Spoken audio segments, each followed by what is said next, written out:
Bonsoir à toutes, bonsoir à tous. Merci de nous suivre pour ces vœux du SICOVAL aux partenaires économiques dans une configuration encore une fois inédite eu égard à la situation sanitaire. Ces vœux, vous le savez, nous donnent l'occasion de faire un bilan, en l'occurrence celui de l'année 2021. Alors, est-ce qu'on a connu sur notre territoire une embellie? Est-ce que des entreprises se sont retrouvées en difficulté? Je vous propose qu'on le découvre ensemble avec le président et le vice-président du SICOVAL, Jacques Auberty et Laurent Chérubin.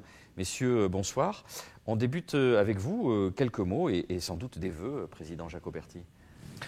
Bonsoir à toutes et à tous. Je souhaite avant tout vous adresser en mon nom propre et au nom des équipes de la communauté d'agglomération du SICOVAL mes meilleurs vœux pour cette année 2022, santé, bonheur et réussite. Cette période inédite et difficile a montré toute l'importance du service public local, a montré que sa réactivité et sa capacité de mobilisation a montré que nous réaffirmions au quotidien que les élus locaux que nous sommes et que les agents territoriaux de notre territoire, face aux dangers, qu'ils soient sanitaires ou démocratiques, savent faire face à leurs responsabilités. 2022 sera une année importante pour notre territoire. Nous poursuivrons la mise en œuvre de nos 5 grandes transitions démographiques en affirmant les enjeux périurbains, préserver un développement équilibré entre habitat, activité économique et déplacement, et en promouvant la modération dans la consommation de l'espace. Sociétale, en développant l'autonomie du plus grand nombre à travers nos politiques sociales.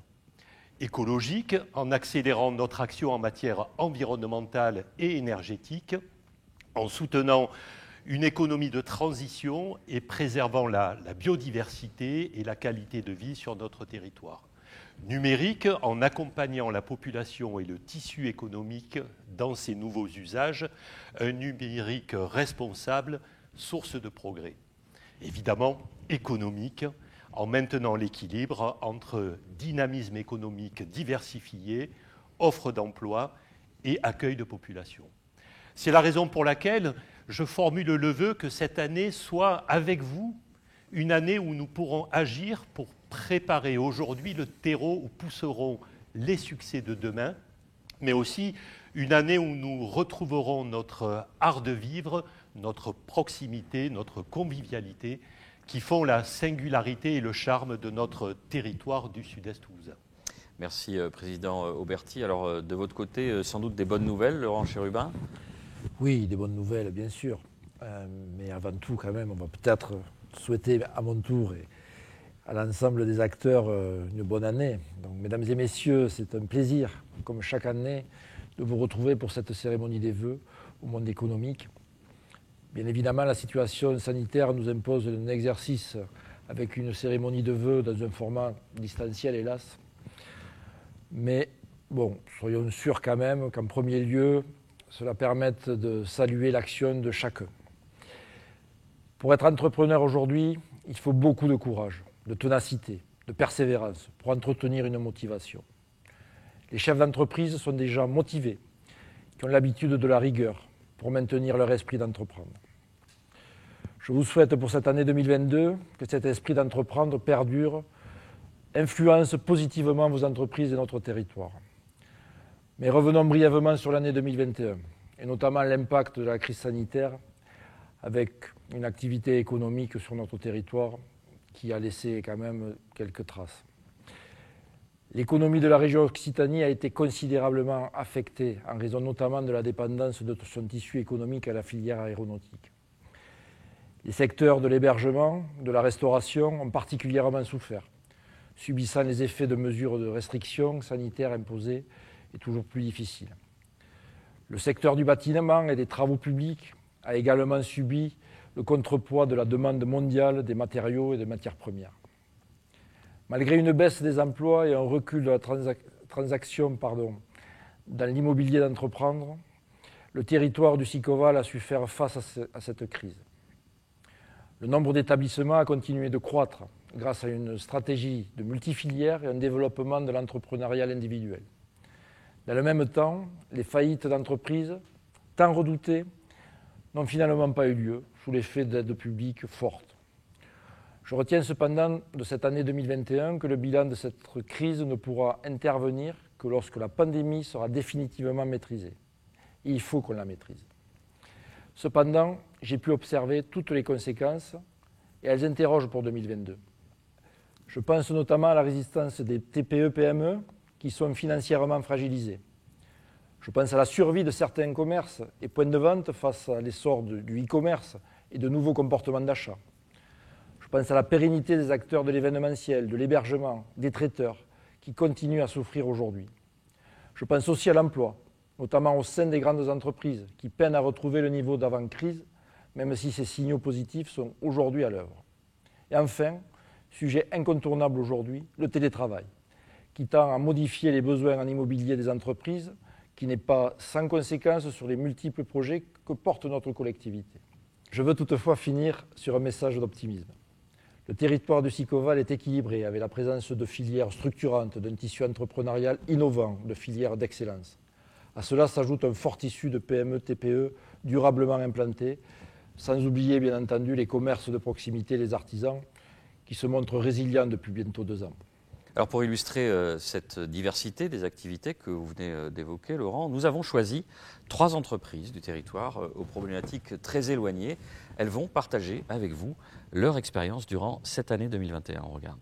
C'est à présent à Éric Fagnot de témoigner. Éric dirige le CEF Technologies à la Beige. Alors pour des raisons de Covid, vous êtes avec nous par le truchement de la visioconférence. Éric, en quelques mots, c'est quoi CEF Technologies ? Alors CEF, c'est une TPE. Nous sommes basés à la Beige. Nous fabriquons des électroaimants pour les accélérateurs de particules. Notre finalité, c'est de servir la recherche. Nos clients sont le CERN, basé à Genève, le CEA, les synchrotrons français qui sont Soleil et ESRF, l'un à Paris, l'autre à Grenoble, la société Thales aussi, très connue dans le milieu de l'aéronautique, mais qui aussi travaille pour ce type d'industrie. Et nos aimants vont aussi sur des accélérateurs de particules médicaux, puisque toutes les machines de radiothérapie qui soignent le cancer utilisent des électroaimants. On imagine que le Covid a eu un certain impact sur votre activité. Comment ça s'est passé pour vous? Racontez-nous. Alors, j'ai repris CEF en février 2020. À partir du mois d'avril, 2 mois après, nous n'avons plus reçu de commandes ni de consultations de la part de nos clients. Parce qu'il faut savoir qu'essentiellement, nous travaillons sur des appels d'offres. Donc notre carnet de commandes nous permettait de tenir à peu près et de maintenir l'activité jusqu'à l'été 2020. Et ce qu'il faut savoir, c'est qu'en 2 ans, nous avons perdu 20% chaque année de chiffre d'affaires. Comment est-ce que vous avez réussi à vous adapter? Parce que si vous êtes là, c'est que quand même ça s'est bien passé. On peut dire déjà que vous avez le sens du timing. Vous rachetez une entreprise en février, mars-avril, c'est le Covid. Bon, la faute n'a pas de chance, mais vous êtes là. Comment est-ce que vous êtes adapté? Oui, voilà. Alors bon, moi, tout d'abord, j'étais soucieux de préserver les emplois et les compétences de la société que je venais de reprendre. Donc j'ai signé rapidement un accord de branche qui s'appelle ARM pour la métallurgie pour maintenir les emplois sur de l'activité partielle de longue durée, sur 3 ans. Voilà. Donc on a mis en place le chômage partiel dès le mois de septembre, de façon discriminée, puisque j'ai 2 ateliers en parallèle, un atelier mécanique qui lui a plutôt bien travaillé, grâce à des clients comme l'ONERA, et un atelier de bobinage et de fabrication d'aimants qui lui a connu un fort chômage partiel pendant 12 mois. Parfois, on a dépassé les 50% de chômage partiel, ce jusqu'en juillet 2021. Voilà, on en a profité pendant ce temps pour faire des formations, que ce soit des formations individuelles ou collectives, puisque je reprenais une société que je voulais relancer, redynamiser. Donc, on a fait beaucoup de formations sur les principes du lean management, sur les principes de la qualité aussi, qui sont des objectifs que j'ai très, très forts pour cette société. Des formations qualifiantes aussi, pour qualifier les gens sur des processus techniques pointus que demandent nos clients, notamment des processus de soudure et aussi des qualifications aux normes d'électrique. On a aussi fait de l'anglais, parce qu'un de mes objectifs, c'est d'aller à l'international avec cette société. Et donc, on en a profité pour faire des petits modules d'anglais qui ont été très appréciés par les équipes. Puis ce qui s'est passé, c'est que les appels d'offres ont repris début 2021. Voilà, et on a repris l'activité à plein emploi en septembre 2021. Et on a fini une année avec 4 mois très intenses de production, avec des heures supplémentaires même au mois de décembre pour essayer d'atteindre un chiffre d'affaires objectif qui nous permette d'équilibrer les comptes sur cette année, plus ou moins. Est-ce qu'on reste sur cette lancée, sur cette dynamique pour 2022 ? Comment est-ce que vous voyez cette année 2022 ? Alors, ce qu'il faut savoir, c'est que pendant ces 2 dernières années, finalement, je me suis retrouvé à piloter le court terme, mais aussi à devoir piloter le long terme. C'est-à-dire que j'ai des ambitions pour développer la société. Donc, j'ai maintenu des investissements stratégiques nécessaires à ce développement. Ceci grâce au financement de la région, de l'État. J'ai acheté des machines, j'ai acheté des logiciels, j'ai acheté des bandes de mesure. J'ai aussi recruté, et ça a été un petit peu paradoxal, puisque j'avais du chômage partiel, mais j'ai recruté 3 ingénieurs pour étoffer et construire un nouveau bureau d'études chez CEF. Voilà, on a aussi lancé un projet de relocalisation pour doubler d'ici 2 ans notre capacité de production et passer de 1500 m² actuels à 3000 m². Et pour ce, on a fait appel bien sûr aux gens du Sicoval. On a discuté avec nos banques et avec nos clients pour, leur montrer nos ambitions et qu'ils nous accompagnent dans ces ambitions.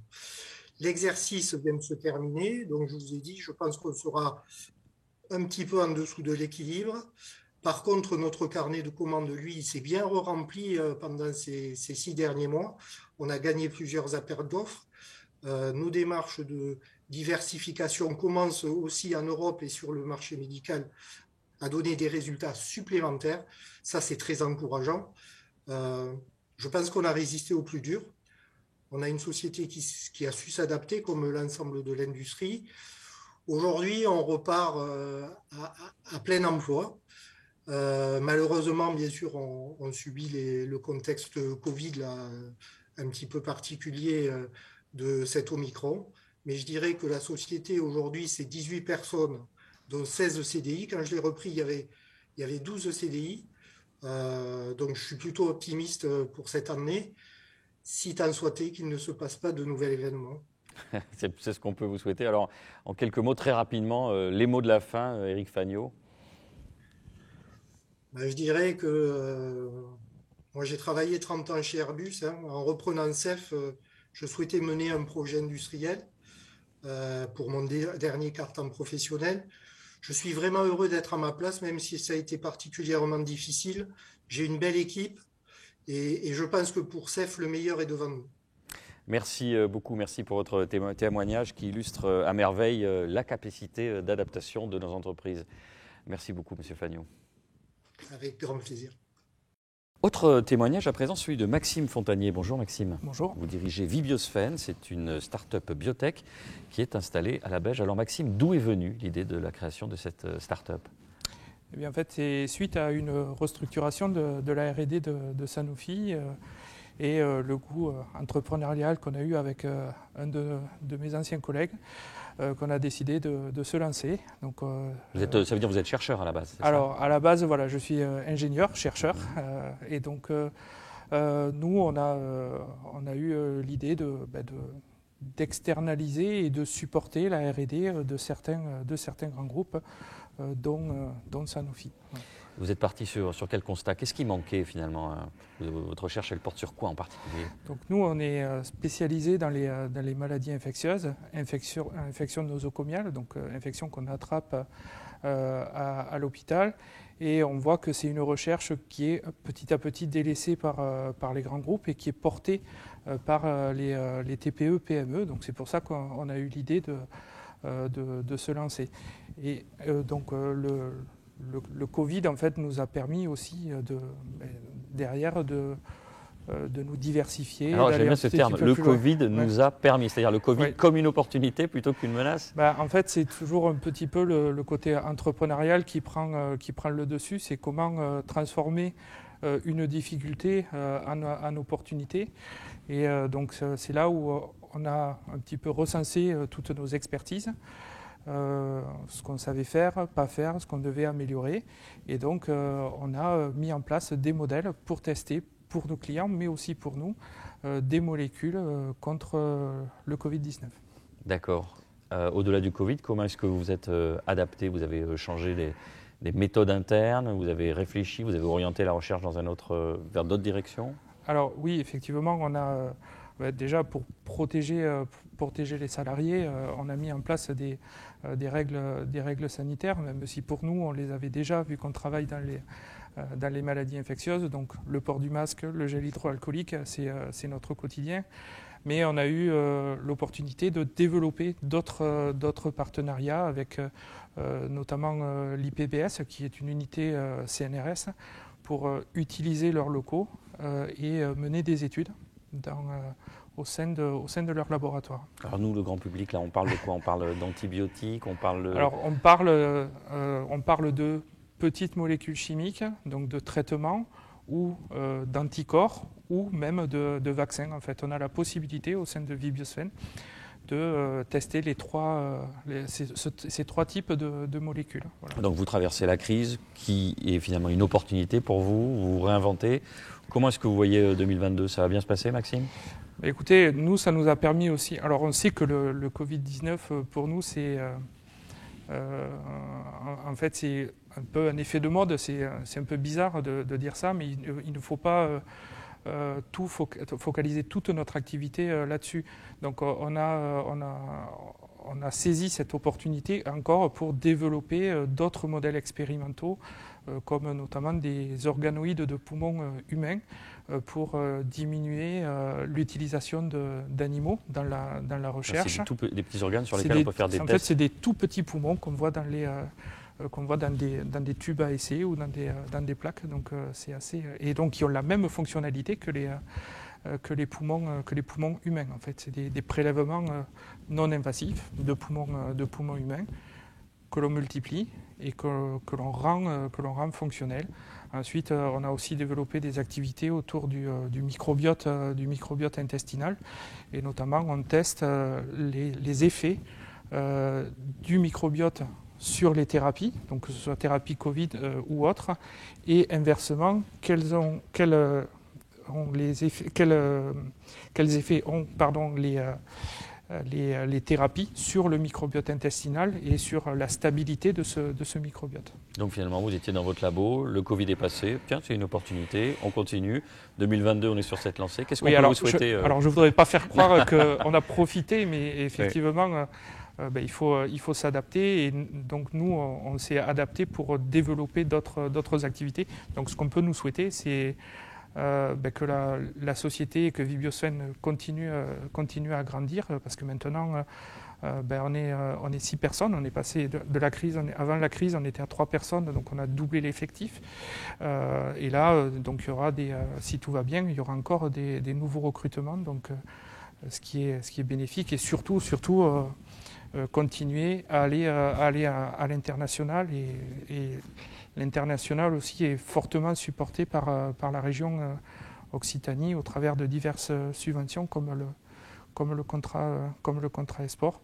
Et je voudrais aussi remercier quand même le Sicoval qui nous a permis de continuer nos activités au sein de la pépinière Prolog Biotech, parce qu'à l'époque c'était pas évident, il y avait beaucoup d'entreprises qui fermaient, dû à la crise du Covid, et ils ont compris en fait où on voulait aller, et donc ils nous ont permis de continuer nos activités, et pour ça je les remercie fortement. Merci Maxime Fontanier d'avoir répondu à nos questions. Merci à vous. Le témoignage à présent de l'entreprise Zenzitude, une savonnerie artisanale installée à Escalquens, dirigée par Sophie Deprince.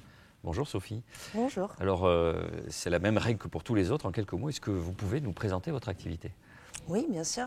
Alors, Zenzitude est effectivement une savonnerie artisanale. Je suis spécialisée dans la fabrication de savons issus de la saponification à froid. Je suis aussi formatrice pour les futurs artisans savonniers. Aujourd'hui, nous avons environ une gamme de 20 produits, comprenant des savons pour le corps, des savons pour le ménage, des huiles démaquillantes, des baumes, des bougies et des bougies de massage. La gamme de produits est certifiée bio, vegan et éco-responsable. Oui, c'est en écho à beaucoup de beaucoup de demandes qui émanent du grand public. On a envie de savoir Oui. ce qu'on se met sur la peau, on a envie d'être dans le mieux-être. Tout à fait. Donc vous répondez à ça. Et là, patatras, finalement, comme beaucoup d'entreprises qu'on a évoquées aujourd'hui, le Covid arrive. Quel impact sur votre activité, le Covid ? Écoutez, sur l'année 2020, j'ai pu maintenir mon chiffre d'affaires grâce à la vente sur Internet et mon site de vente en ligne. J'ai pu remarquer à chaque période de déconfinement effectivement qu'il y avait une baisse de chiffre d'affaires. La plus importante a été au dernier déconfinement en mai 2021, il me semble, où là effectivement avec beaucoup de collègues de la même activité et d'autres professionnels d'autres secteurs, on a vu une très très grosse baisse du chiffre d'affaires et j'ai même vu moi des revendeurs complètement disparaître sur la région toulousaine. Un impact important. Donc là on se dit quoi ? On se dit faut que je me réinvente, faut que je m'adapte, faut que je trouve de nouvelles solutions. Oui. 2021 a été l'année de l'adaptation. Avec la baisse d'activité, donc j'ai eu beaucoup de temps libre. À partir de là, on se remet un petit peu en question, on se demande quoi faire de ce temps libre. Donc j'en ai profité tout d'abord pour travailler beaucoup en formulation, pour sortir de nouveaux produits qui répondent plus aux attentes des clients. J'ai aussi travaillé toute la réorganisation de la structure, mon espace de stockage, un nouveau logiciel de gestion de stock pour pouvoir gagner du temps. J'ai revu aussi un petit peu ma présence sur le web afin de le dynamiser. Donc on a beaucoup retravaillé sur notre outil d'analyse des produits cosmétiques, sur le blog avec des nouveaux articles. J'ai aussi monté des partenariats avec des influenceuses. Et j'ai pu, grâce aux aides gouvernementales, pouvoir recruter une apprentie que j'ai le temps de former sereinement. Quand on parle d'adaptation et de résilience, alors là, typiquement, vous êtes au cœur. Oui. Qu'est-ce qu'on a devant nous, là, justement ? Est-ce que ça fait partie, finalement Alors, ça fait partie aussi de l'adaptation, parce qu'au départ, je suis une grande passionnée de nature. Les végétaux, c'était mon métier. Et donc, avec le temps libre, je me suis remise dans les bonsaïs. Et j'ai découvert cette technique japonaise qui s'appelle le kokedama. Et donc, je fabrique maintenant des kokedama que j'espère pouvoir commercialiser auprès des restaurateurs, mairies, entreprises, pour pouvoir décorer les intérieurs de façon originale et végétale, naturelle. Alors, ça fait partie finalement de vos objectifs pour 2022. Comment ça se présente, Tout 2022 ? Écoutez, 2022, on continue à garder la pêche, le sourire, on a toujours envie d'y aller. C'est vrai qu'avec tous les nouveaux produits que j'ai travaillés, les bougies de massage, le déodorant solide, donc j'ai pu créer de nouveaux partenariats, j'espère qu'ils iront jusqu'au bout. Je travaille aussi sur un nouveau projet de cosmétiques à destination des enfants. Et j'espère effectivement que ma nouvelle activité végétale va pouvoir s'épanouir sur l'année 2022. Eh bien, on vous souhaite le meilleur pour la suite. Merci Sophie Deprince d'avoir Merci. répondu à nos questions. Merci à vous trois pour ces témoignages qui illustrent la capacité d'adaptation de nos entreprises et surtout leur résilience, selon ce concept à la mode. Jacques Auberti, si on raisonne de façon un peu plus macro, le Sicoval est un territoire en prise directe avec le monde qui nous entoure. Il se doit évidemment d'être exemplaire, notamment en prenant en considération à la fois les enjeux d'environnement et les enjeux de société de demain, finalement.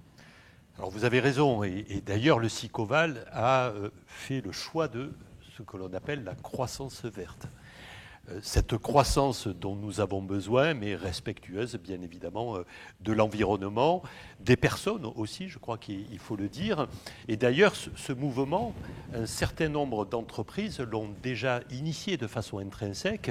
Je pense par exemple à la question de l'économie circulaire, à la question des mobilités, avec les plans de mobilité d'entreprises. Je pense aussi aux économies d'énergie.